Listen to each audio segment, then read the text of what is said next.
1022 గురుకుల పాఠశాలలు పెట్టిండు. కేసీఆర్ అప్పు చేసిండు, ఊరూరికి రైతు వేదిక కట్టిండు, ఊరూరికి నర్సరీ పెట్టిండు, ఊరూరికి డంపింగ్ యార్డ్ కట్టిండు, వైకుంఠ ధామం కట్టిండు, ప్రకృతి వనం కట్టిండు. నువ్వు పీకింది ఏంది చెప్పు.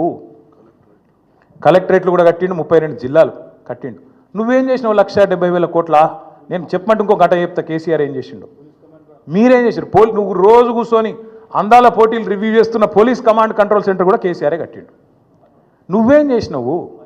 ఈ 17 నెలల్లో ఒక్క రూపాయితో ఒక్క ఇటుక పెట్టి నువ్వు తెచ్చిన 1,70,000 కోట్ల అప్పుతోని ఒక్క మంచి పని ఏమైనా చేసినావా చెప్పు. అందుకే మేము అంటున్నాం. ఇంకా విచిత్రమైన మాట నేను ఎకానమీ క్లాస్లో పోతున్నా, నేను చాలా పద్ధతిగా ఉంటున్నా, 18 గంటలు పని చేస్తున్నా, నన్ను కోసుక తింటరా అయింది. కోసుక తింటేందుకు ఏమైనా కోతాబరి మామిడికాయ అయింది నాకు అర్థం కాదు. నన్ను కోసుక తింటారా అర్థం కాని విషయం. విచిత్రం ఏంటంటే 43 సార్లు వేయిండు. ఒక ముఖ్యమంత్రి అంటాడు తుత్తనే పోతాడా? గడ్డపార లెక్క పోడు కదా. ఆయన ఎంబడ 100 మాగదులు, సిబ్బంది, మన్ను మశానం, ఆయన ఇంకా బ్రోకర్లు, వాళ్ళు వీళ్ళు మస్తు మంది పోతారు. 17 నెలల్లో 43 సార్లు నువ్వు ఢిల్లీకి ఎక్కే విమానం దిగే విమానం తెచ్చిందైతే ఏం లేదు. పెట్టిన ఖర్చు ఎంత? శ్వేతపత్రం విడుదల చేయి. 17 నెలల్లో నీ మంత్రులు నల్గొండకు పోయితే గిరికెళ్ళి 100 కిలోమీటర్లు పోయితే కూడా షేర్ ఆటో వాడినట్టు వాడుతారు హెలికాప్టర్ని. చూస్తలేరా మీరు? కొట్టుకుంటారు. ఇంకా భువనగిరి పోతాను, ఎమ్మెల్యేల బర్త్డేలకు హెలికాప్టర్లో పోతాను. వీళ్ళట చాలా పద్ధతిగా నడుపుతున్నారు. షేర్ ఆటో కంటే అధ్వానంగా వాడుతారు వాస్తవంగా అయితే.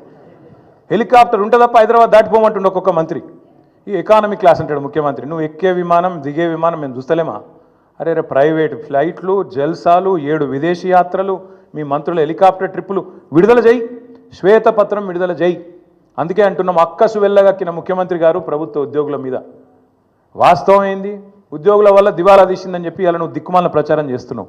కష్టపడుతున్న ఉద్యోగస్తులను అవమానించే ప్రయత్నం చేస్తున్నావు. వాళ్ళ కోరికలు గొంతమ్మ కోరికలు అంటున్నావు. నువ్వే కదా చెప్పింది. డిఏలు ఇస్తా అని చెప్పింది నువ్వు, పిఆర్సీ వేస్తా అని చెప్పింది నువ్వు. కానీ ఇవాళ అడ్డమైన మాటలు మాట్లాడుతుంది నువ్వు. రాష్ట్రంలో ప్రభుత్వ ఉద్యోగుల కష్టంతో, ప్రజల కష్టంతో వచ్చిన ఆదాయాన్ని వస్తే ఆదాయమేమో నీ ఖాతాలు వేసుకుంటావు, ఢిల్లీకి మూటలు పంపుతావు. కానీ ఉద్యోగులను మాత్రం ప్రజల దృష్టిలో చులకన చేసే ప్రయత్నం ఏదైతే చేస్తున్నావో చాలా చాలా దారుణం. ఇది ఉద్యోగ సంఘాలు కూడా ఈ దుర్మార్గపు ముఖ్యమంత్రి యొక్క ఆలోచన విధానాన్ని అర్థం చేసుకోవాలని చెప్పి కూడా నేను కోరుతా ఉన్నా. నువ్వే కదా చెప్పింది. ఆశాలకు 18,000 రూపాయలు జీతం పెంచుతా అని చెప్పింది ఎవడు? నువ్వు కాదా? అంగన్వాడీల జీతం పెంచుతా అని చెప్పింది ఎవడు? నువ్వు కాదా? అదే ఆశా సోదరిమణులు మా ఆడబిడ్డలు వచ్చి హైదరాబాద్లో ధర్నాలు చేస్తే చీరలు చింపి కొడతారు. చీరలు గుంజుకుంటా చింపుకుంటా దుశ్శాసన పర్వాన్ని సెక్రటేరియట్ ముందు ఆవిష్కరించింది నువ్వు కాదా రేవంత్ రెడ్డి గారు? ఇంతకంటే చిల్లర ముఖ్యమంత్రి ఎవడని ఉంటాడా? అందుకే అంటున్నా ముఖ్యమంత్రి గారు, ఉద్యోగులు జీతాలు అడగొద్దు, ఆర్టీసీ కార్మికులు అపాయింటెడ్ డే అడగొద్దు, ఆశాలు జీతం పెంచమని మీరు ఇచ్చిన మాట యాద్ చేయొద్దు, ప్రజలు మీరు ఇచ్చిన 6 గ్యారంటీలు అడగొద్దు, 420 హామీలు అడగొద్దు. నువ్వే అన్నావు కదా అన్నాడు.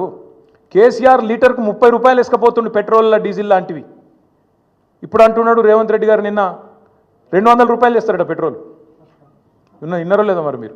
200 చేస్తారట ఇప్పుడు. అందుకే నేను అంటున్నా, ధరలు పెంచుడు కాదు, బుర్ర పెంచుకో, సంపద పెంచి ఆలోచన చెయ్యి, అంతేగాని అడ్డమైన మాటలు కాదు. With great power comes great responsibility.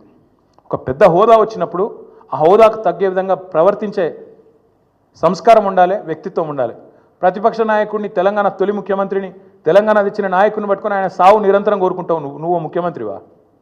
ఇంతకంటే హీనమైన మనిషి ఉంటాడా ఇంకోడు? ఎన్నిసార్లు అన్నావు ఇప్పటికీ? ఆ పెద్ద మనిషిని పట్టుకొని 71 ఏళ్ళ పెద్ద మనిషిని పట్టుకొని నోటికి వచ్చినట్టు నీకు సిగ్గు సంస్కారం ఏమైనా ఉందా? ఇలా ఉద్యోగుల మీద పడ్డావు. ఏ ఉద్యోగులైతే అదే కేసు